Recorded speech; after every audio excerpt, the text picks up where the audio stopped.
Hello everybody, and welcome back to Occult Perspectives.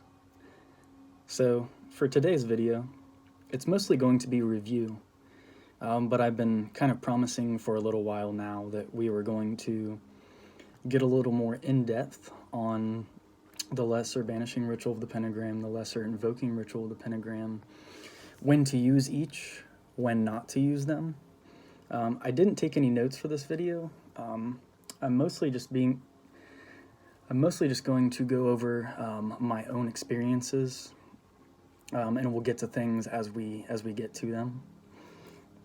I know I've had some questions on my channel about when you start doing the lesser banishing ritual of the pentagram, and excuse me. Before we even get into that, if you have a chance, I recommend getting a copy of Damien Eccles' High Magic. That's a really good beginner's book for people who are starting out on this path, the ceremonial magic path. So that's a good reference, or Donald Michael Craig's Modern Magic. And we're going to get into, in this video, a little bit on the differences between the way Damien does the LBRP and the way that Donald Michael Craig does the LBRP, and how we can kind of reconcile these different methodologies. So I highly recommend his book. It's wonderful. I wish I would have had it when I started out on this path. And there are some preliminary exercises in Damien's book that you can learn before you even learn the LBRP. He has you learn the rituals in a slightly different order, though. I think he might have you learn the middle pillar first, which is kind of different from the way I did it. I'm not saying, you could do the middle pillar first, but I recommend doing the LBRP first. But before even doing the LBRP, there are some prerequisite exercises in Damien's book. I did not do any of those. I learned what is called the Relaxation Ritual, and if you go back to my very first video that I did on this YouTube channel, I actually walk you through the Relaxation Ritual. And even though I don't do an entire walkthrough of the LBRP, that's something that's so intimate and personal to perform, a lesser banishing ritual, the pentagram. I don't do that on video, but I do a video series. There's 3 parts where I cover the lesser banishing ritual of the pentagram. And my tones in the background just stopped. I had some tones playing on the TV in here on the Xbox. I'll turn those back on. It's really peaceful. So what I learned was the relaxation ritual, as I just said, which is in my first YouTube video. You can go back and learn about that. And once you've worked on the relaxation ritual for about a week or so, maybe a little bit more, then you can work on the LBRP. Now, I recommend doing both the LBRP and the LIRP, the lesser invoking ritual of the pentagram, but I only recommend doing that after you've worked on the LBRP alone. So you're doing the relaxation ritual, and then the LBRP, and then a tarot contemplation if you so choose as well, if you're following Donald Michael Craig's curriculum. And then once you've done the LBRP, you've done that for about 6 months, I would say, then you can start doing the lesser invoking ritual of the pentagram.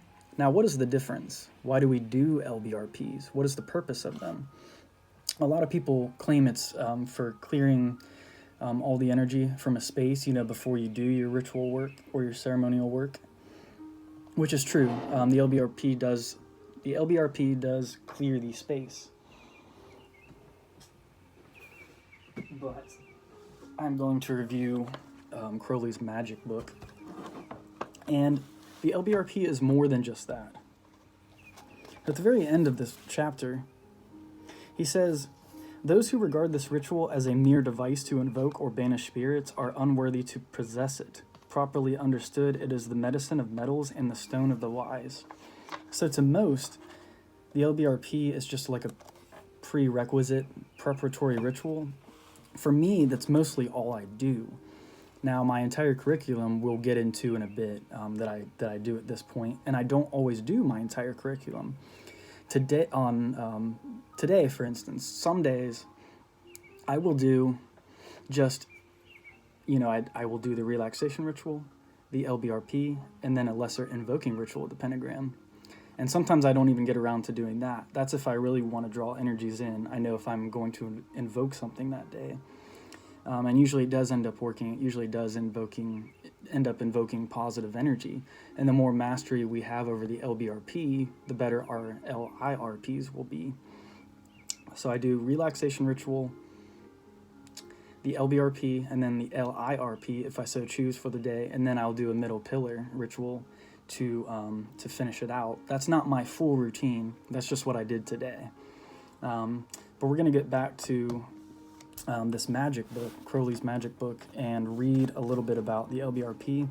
I have read from this part of the book in my prior videos, but I figured it would be worth it again to go ahead and read over it one more time.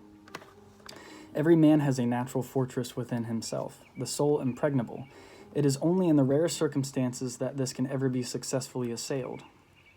The black magical operation, which used to be called a pact with the devil, is almost the only way in which this can happen, although one had better leave out of immediate consideration questions of the interpretation of madness. Besides the central citadel, man has also outworks, the aura. This aura is sensitive and must be sensitive. Unless it were responsive to impressions, it would cease to be a medium of communication from the non-ego to the ego. So Crowley's saying some interesting stuff in the beginning of this. This fortress, every man has a fortress within himself, the soul impregnable. It's only in the rare circumstances that it can be assailed. It's only when a pact with the devil has been made does he say that this can be totally overcome, but basically would take over the soul. That's interesting. Although one had better leave out of immediate consideration questions of the interpretation of madness. Besides the central citadel, man also has the outworks, the aura. So he just jumps right from talking about the devil pact to talking about the aura. The aura is sensitive and must be, as he said. Was talking about the communication from the non-ego to the ego. This aura should be bright and resilient, even in the case of the ordinary man. In the case of the adept, it is also radiant. In ill health, this aura becomes weakened. It will be seen flabby, torn at the edges, cloudy, dull. It may even come near to destruction. It is the duty of every person to see that his aura is in good condition. There are two main methods of doing this. The first is by a performance 2 or 3 times daily of the banishing ritual of the Pentagram. That's a lot.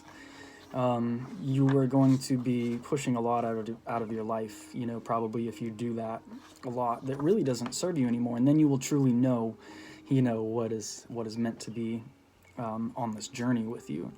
But to get back to that, he says to do it multiple times a day. In the Golden Dawn book, it says to do the lesser invoking ritual of the pentagram in the morning and the LBRP at night. You can do this because the invoking ritual helps with drawing energies to you for the day, and then at night you can put all the energies to rest with the LBRP. Now, some people say that you should do the LBRP first before you do anything else, and that clears the energy. Then you can do an LIRP, that's what I do. I prefer to do both at the same time rather than trying to do one in the morning and one in the afternoon, because a lot of days there's many days where I don't get to do practices at all. So it's better if I can just roll them into one if I am going to do them. But I have done that before with the LIRP in the morning, lesser banishing ritual with pentagram later on in the night. I think it's a good idea to do the LBRP first before you do anything, though, to clear the energy. This is all experimentation, all of this stuff. So, kind of work with the rituals, try different things, and see what works for you. So I'm glad I got that part covered. I'm going to get back to the book real quick. So he says to do the banishing 2 or 3 times daily. The main point is to establish in the astral 4 pentagrams, 1 in each quarter, and 2 hexagrams, as we know, 1 above and the other below, thus enclosing the magician, as it were, in a consecrated box. It flames both above and beneath the magus, who is thus in a cube of 4 pentagrams and 2 hexagrams, 32 points in all, which is interesting because the 32 paths on the tree of life. Well, if you add the 22 paths plus the 10 Sephiroth, that makes 32. And 32 is the sacred word that expresses the unity of the highest and the human. Very interesting. And that is kind of something you get when you do the LBRP, because your body is rising above the earth. You are connecting to the divine. If I get enough time towards the end of this video, I will talk about some of my personal experiences that I've had lately during ritual, in being in these other realms. You know, you're connected. The more you practice the LBRP, I promise you, for those of you who are just getting started on this path, it takes time and it takes knowingness. It's not just, you're not always going to see the pentagram in front of you, the blue pentagram when you're drawing it, but you need to know that it's there regardless. That these forces are going into operation, you know, on all levels of reality once you've put them into, you know, into effect. And we're doing this at all times in our lives with all the actions that we take, you know, but the magician does it with a purpose. He does it with more willpower. The magician, he or she knows what they want, you know.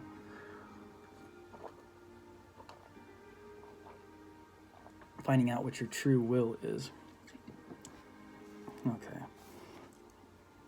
What other side notes does he say? Oh, okay, that's not important. So we were talking about the consecrated box. It also places in his aura the divine names invoked. The second method is the assumption of the god form of Harpocrates, I think is how you say it. Now, here's a difference between Damien and Donald Michael Craig. I don't think either of them talk about the sign of silence, the sign of Harpocrates, which after you do, you know, you put your athame and your finger into the pentagram and you pull back, and then you do the sign of silence. That's the sign of Harpocrates. I learned that from the Golden Dawn book, and Crowley's talking about it here. I don't remember seeing anything about the sign of silence in Donald Michael Craig's magic. I looked through the book again and I didn't see it. I could be wrong. Also, Damien does not talk about the sign of silence either. I don't think he does in high magic. But what he does instead is, instead of doing the sign of silence, he stomps on the ground. Now, that works as well in Banishing. Or you could do both. I've done both sometimes, you know, stomped with the sign of silence as well, which is similar to the solar adoration at the sunrise. You stomp your foot and you call forth Ra. I've covered that in a previous video as well. So yeah, it's a lot going on. There's a lot of different things you can try. It's all experimentation. So just try these different things, you know, and see what works for you. But try to follow the formula still as much as you can, because you're working with universal forces here. We still have to obey, you know, the higher laws. The higher laws will always trump the lower laws. Even a magician who knows how to fulfill his will, he also knows there's certain things he just can't, you know, there's certain corners you can't cut. You just can't. If you're trying to truly do this work. So he's in the consecrated box. It also places in his aura the divine names invoked. The second method is the assumption of the god form of Harpocrates. The magician imagines himself in the form of the god Harpocrates, the Lord of Silence, preferably either in his standing posture or throned. And I think that has a lot to do even with the neophyte ritual of the Golden Dawn, if I'm not mistaken. That's something we could cover on this channel as well, as some of the initiation rituals of the Golden Dawn and how they kind of compare with other mystery schools and stuff. That's pretty advanced studies. My next video will probably be on the Archangel Raziel, because I've been compiling a lot of information on that. That's my son's name, and I'm getting really excited about that. Uh-oh, there's an ad. Hopefully it doesn't last too long. Nope. Went back to the peaceful sounds. Okay. By this practice, the aura becomes concentrated about the soul, thus receiving fresh purity and force from that fountain of all light and power. It then returns to its normal size, fortified, even invulnerable.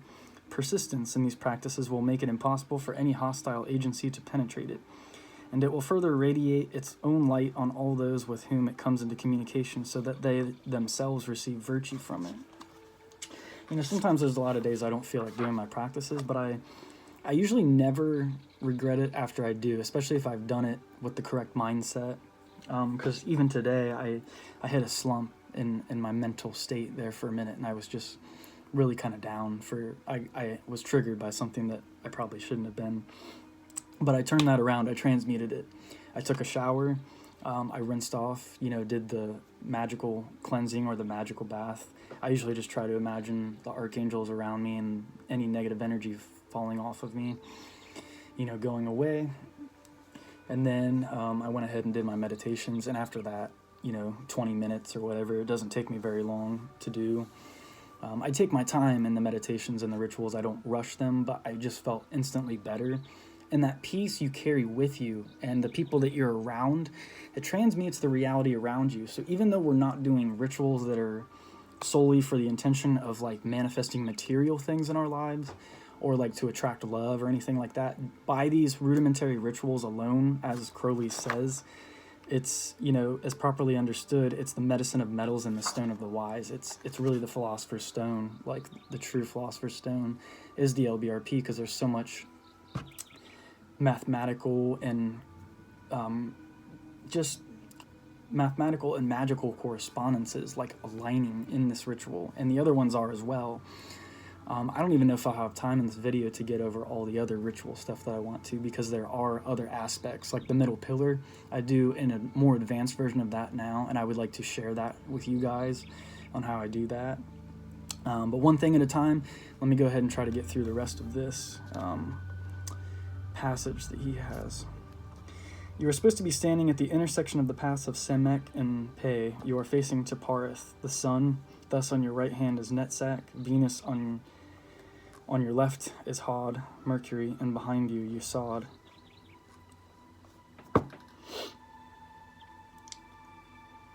See, now, I typically see the opposite, because I imagine the pillar as if I'm facing, as if I'm the pillar. So the white pillar would be on the left-hand side, the black pillar would be on the right-hand side, and your correspondences on the Tree of Life would go like that. Let me see if I can find a book.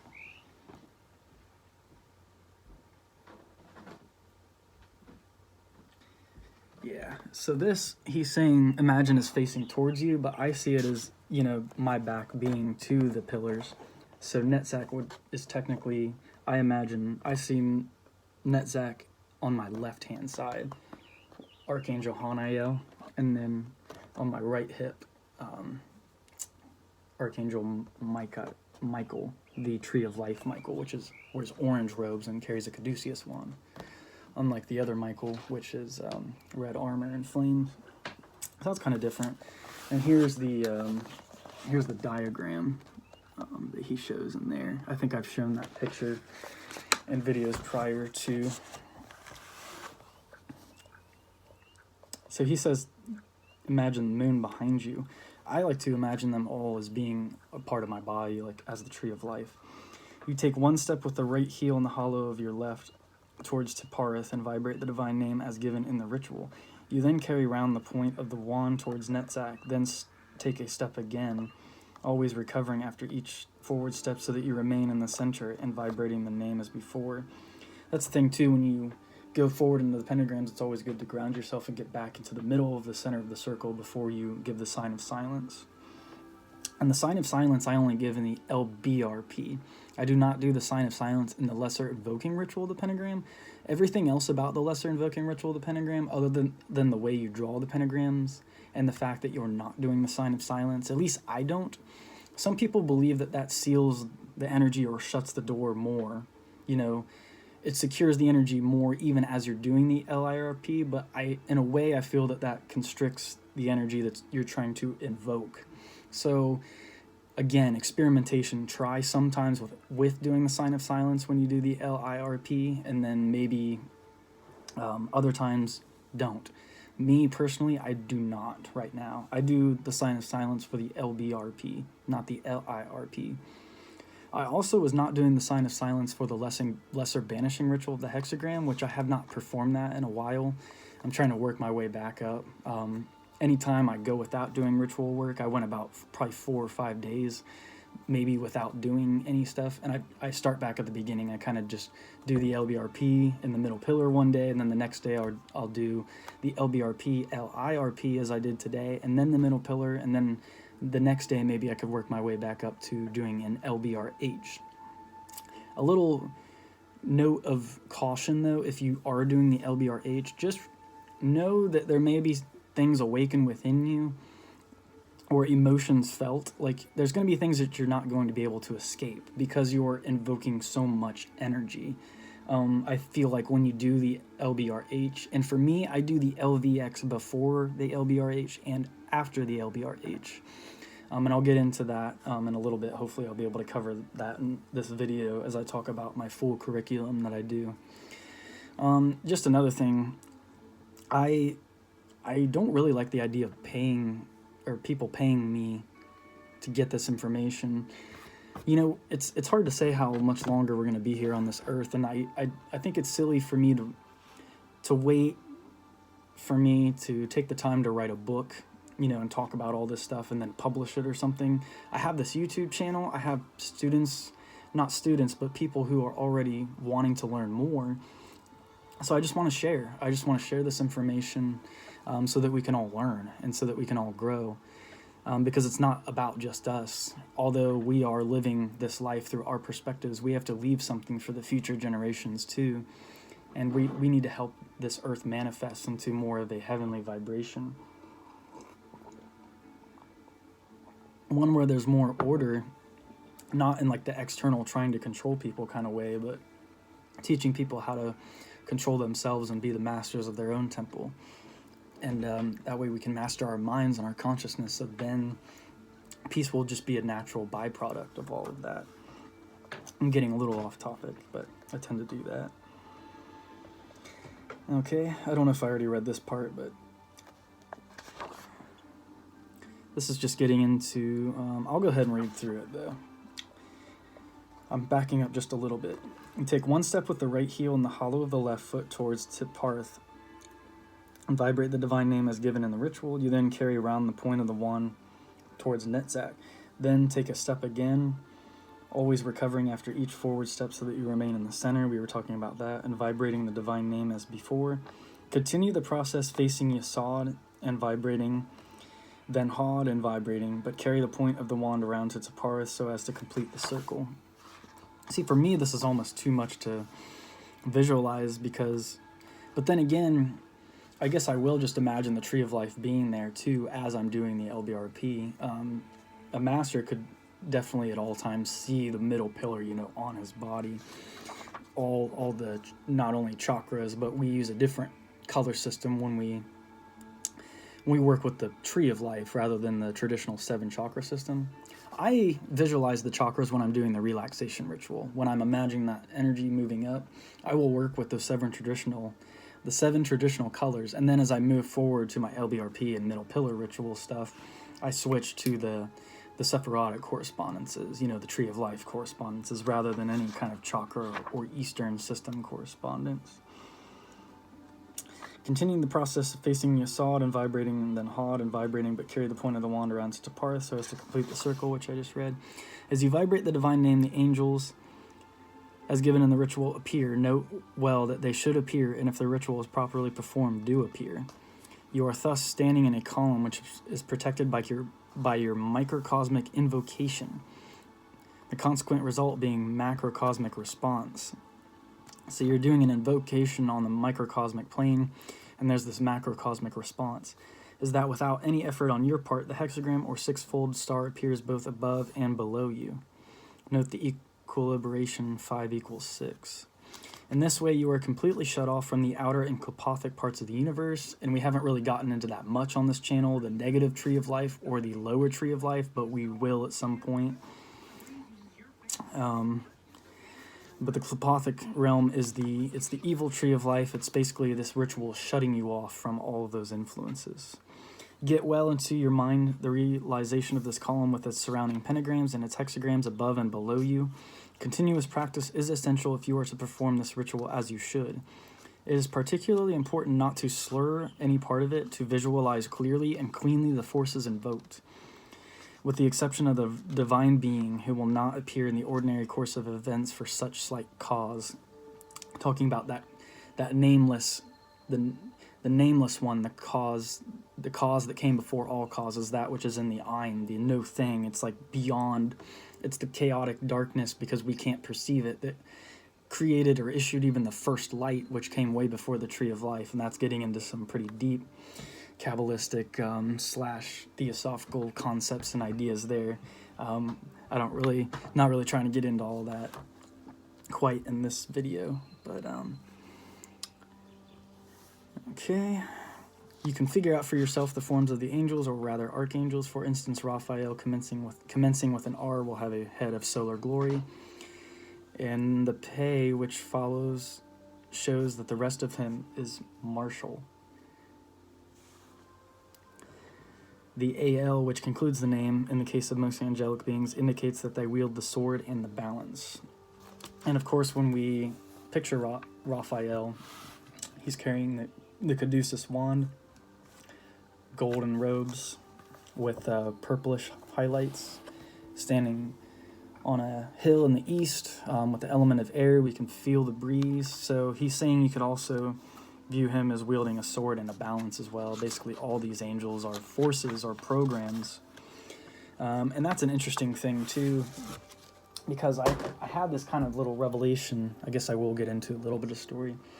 While I was doing ritual, this was yesterday, that the angels are really, when we're working with them, you know, Damien refers to them as being almost these computer-like programs of God. They're these programs or these modalities of consciousness that just carry out the will of the divine, and that the fallen angels are the ones that become conscious, much in the way that like Adam and Eve became conscious of good and evil when they ate of the apple. So it's the same with some of these angels who become more self-aware rather than just being an automatic program. So I thought that was kind of interesting, and the thing that I got from it was during the middle pillar that I had all of this kind of revelation of the angels being like our future selves. Like, we are evolving to become them. Like, it takes all these lifetimes of us even being here on Earth and then traveling to other planes of existence, and there's, you know, thousands and thousands and millions of incarnations before we can fully live out our egos, our physical egos, and all of this like idea of us being separated, which we all deal with to some degree. You know, I even more than a lot of people. I have a lot of Scorpio. I have a lot of like hidden ego. Sometimes I just get really triggered by certain things, but I work consciously to, you know, subdue those passions and try to bring, you know, peace to myself and my soul, so that I can be a positive role model, you know, for the others around me, and just try to manifest that heaven in myself. And for each of us as practitioners, that's all we can really do, is bring the heaven into ourselves. We can work on ourselves. That's the only thing we can really change. We can't physically go out and force the world to do things, but if we work on this internal journey, this internal self, and you stick with it, you're persistent, you know, and you focus on your higher self, your higher goals, I promise you, you will be rewarded. It won't matter if you're rich. It's not about, you know, all the physical things all the time. Circumstances might be weird, but you can still find your inner peace. You can still connect to that divine. And I think that's really a lot of what these rituals are about. But just to kind of finish out what I was talking about, the angels being our future selves that are teaching us, you know, connecting with us down here on the physical plane to make us more like them. We evolve to become more like them. I saw kind of space travel and stuff too, you know, the cosmos, which I saw images of, you know, humans being evolved on like spaceships and stuff, and that kind of plays almost more into starseeds type stuff. But I thought that there was a girl who does a video on Raziel, and she had an experience with Raziel, which was kind of cosmic as well. And I only invoke Raziel typically when I'm doing my newer middle pillar ritual. I will call upon, as I'm pulling the energy down, you know, from the Aheye and Metatron at the top, I'm also envisioning all the archangels at all the different points that they correspond on the body with the Tree of Life. And if I get enough time, I'll cover that at the end of this video. But pretty much that was what I envisioned when I was doing this. You know, I got that intuition that the angels are our future selves. They're helping us to become more like them. And then we started watching this, I think it's on Amazon Prime, this new video called Upload, and it's all about how this angel helps this guy. He dies in the show, but basically all his memories and stuff have been uploaded to this personal heaven. People have different like digital heavens, and he has an angel that helps him, and she's, you know, basically the one that's just supposed to unconditionally, you know, help him carry out what he needs done, help take care of him. So I thought that was really cool, kind of a cool synchronicity with all of that. I think I've covered a lot of things that I wanted to in this video. As I said before, this is just kind of to help answer and clarify some things about differences between the lesser invoking ritual of the pentagram, the lesser banishing ritual of the pentagram. The invoking helps bring energies in, but if we've already cleared the area first with an LBRP, this can help things out. Some people say to do an LBR, I'm getting them all mixed up now, a lesser banishing ritual of the pentagram after everything's done too. I don't find that this is completely necessary, especially if you've done like the LVX and you've done the lesser banishing ritual of the hexagram, and then you do the LVX again, and then you finish out with the middle pillar. You could do a lesser banishing ritual of the pentagram at the end to make sure that you've cleared out all the energy. So here's my full curriculum. If I have a day where there's going to be no distractions, you know, I have all the time to myself, I don't have to worry about, I can get totally in the zone, you know, if I have that time set aside, which isn't all the time, it's not super often, but my whole curriculum, and this is without the tarot stuff, so I'll do the relaxation ritual, the LBRP, the LIRP, the LVX,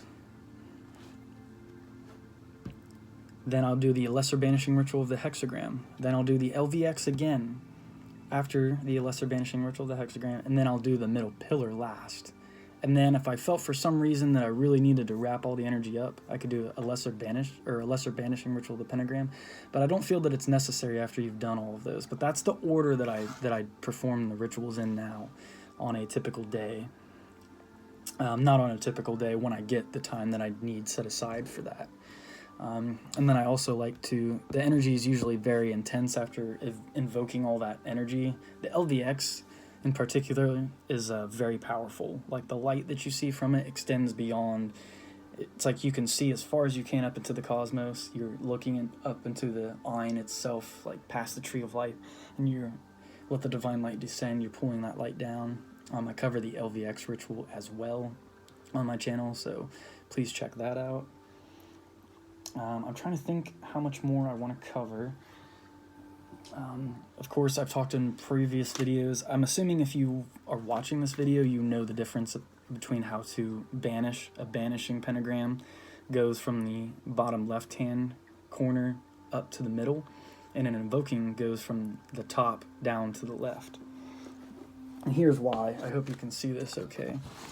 This pentagram here, let's see. Water, this is the right hand side of the pentagram for me, and I think it is in the video, the camera for you too.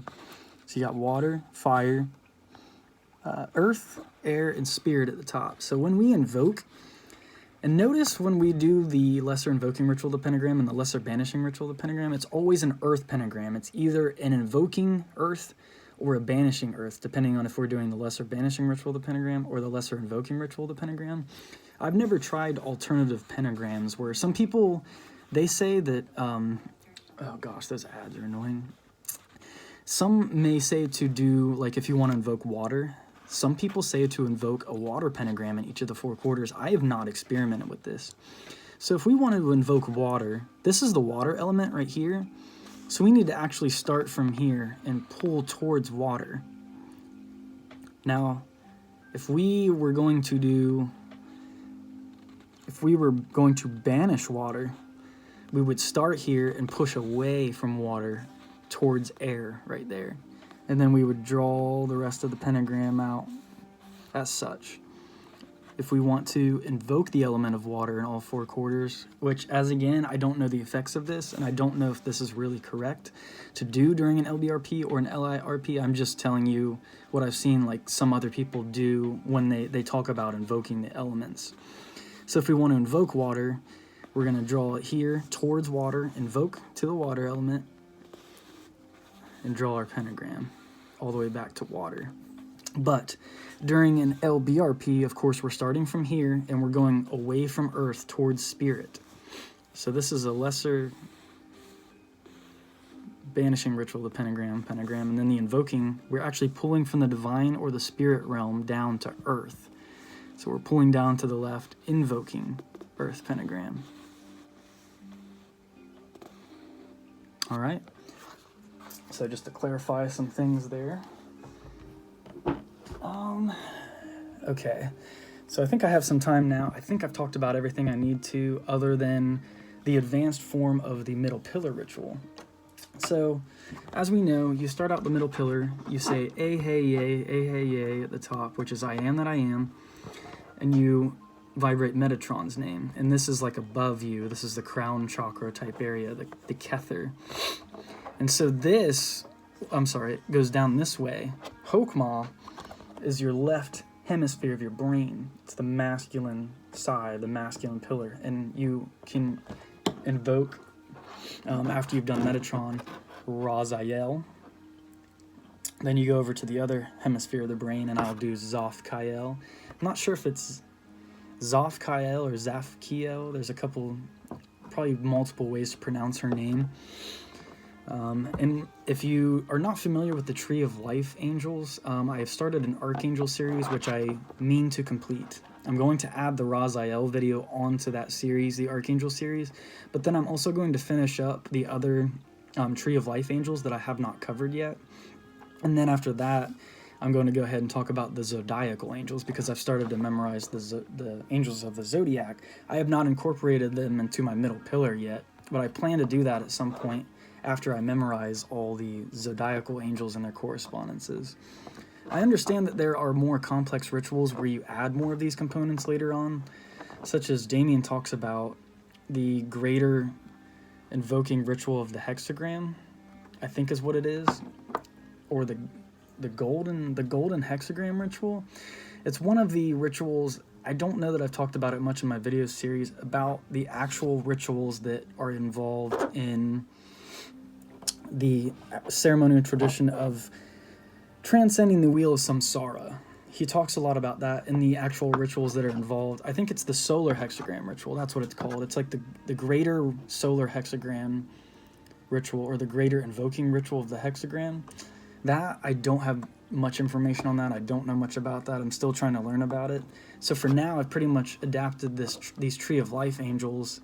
Instead of an operation like that in the zodiacal, I'm just going to add them to my middle pillar. So we have Metatron at the top, then we had Raziel in the left hemisphere, Zothkiel in the right hemisphere, and then at Da'at, you start to vibrate Yod He Vav He Elohim, which I think means like the Lord, something like that. It's a light purple, kind of almost a pinkish color, and then there's a angelic name you can vibrate there.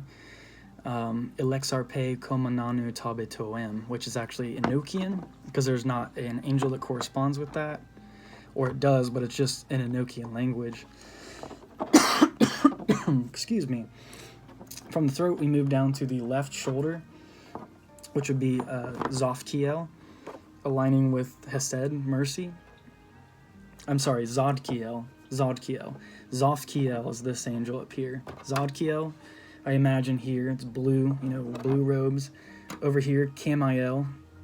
And I saw Camiel a little bit darker today, a little more black and red than I usually do. Raphael in the middle, and then, well, you also vibrate, of course, Yod He Vav He Eloav Da'at. Yod He Vav He Eloav Da'at. And that means the mighty intelligent God, I think. God of intelligence, something like that. And then I go down to the left hip, that's Hanael. The right hip, Michael, the Michael of Hod, which corresponds with the old gods like Thoth and a lot of those beings and stuff. The old gods' energy is here in this Sephiroth, because Michael carries a Caduceus 1. Then you move the energy from Taparith down to the genital region and vibrate Shaddai El Kai, Shaddai El Kai, Shaddai El Kai, which means the mighty living God. I'm pretty sure, and that's the foundation of all our energy. So it's important to keep this sacral chakra, or this Yesod energy center, strong. And then the final one you imagine at the bottom. And this Gabriel is, of course, purple robes and wears a crescent moon crown, rather than the blue robes with the orange highlights that we visualize with Gabriel usually. And then Sandalphon at the bottom, with Adonai Ha'aretz, which means the Lord of the earth. And as you vibrate that, then you visualize, you vibrate Sandalphon's name. So then you have all the angels of the Tree of Life simultaneously activated. And then as you do the movement of light, the pillar of light energy after the middle pillar, which is kind of an advanced technique of that, you can envision the angels sending the energy up and down the Tree of Life. So it's a very powerful, like, conduit, magical type thing that you can add to your repertoire, your middle pillar. So I think I pretty much covered everything. I don't know that there's too much more I need to cover in this video. Just know you're not alone on this journey. There's a lot of us that want to know, that seek higher truths, and we still have things to do in this material realm. And sometimes we go to these higher realms and there's just so much divine beauty and bliss there. We're working with angelic energies here. This isn't something to be taken lightly. And when we see those things, when we glimpse those beautiful things, we need to learn to reflect that back here, down in the world below, quote unquote below, as above, so below. So I think that about wraps it up. I hope that helps a lot of you guys out. Oh geez, there's been so many ads after this. When will the profane ever learn? The muggles. We just gotta love and show compassion for all, and sometimes it's just funny to appreciate, watch people who just have no idea, and just try to be the best person you can, and understand that everyone is where they are, and there's lots of things that go into the science of the manifestation of things on this realm, and that we are all interconnected, more or less, sometimes whether we want to be or not. But I hope you all peace and blessings. I'm going to go ahead and jump off of here. Please subscribe to my channel if you have not already. Please feel free to comment if you have questions, concerns, you want to see me cover a particular topic, and please hit the like button. So take care, everybody. Peace and blessings.